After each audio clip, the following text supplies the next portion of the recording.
అందరికీ నమస్తే అండి. కోటి కోటి తరమరాల దీక్షలో నేను కూడా పాల్గొన్నాను. నా వంతుగా నేను ఒడ్లు ఒలిసి శ్రీ రామదాసు అన్నయ్య గారికి పంపించటం జరిగింది. ఆ బియ్యాన్ని శ్రీ సీతారాముల కళ్యాణానికి అందజేసి సీతారాముల కళ్యాణంలో సీతారాముల వారి తలపై జాలువారిన తరంరాలని అక్షంతల రూపంగా మనకి శ్రీ రామదాసు అన్నయ్య గారు పంపించటం జరిగింది. ఇవిగోండి ముత్యాలు తరంబరాలు అన్నీ వచ్చాయండి. మనకి ఇంతటి భాగ్యాన్ని కలిగించిన శ్రీ రామదాసు అన్నయ్య గారికి శతకోటి వందనాలు.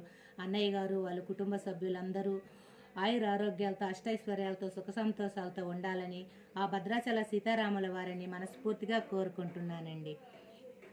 జై శ్రీరామ్, జై శ్రీరామ్, జై శ్రీరామ్.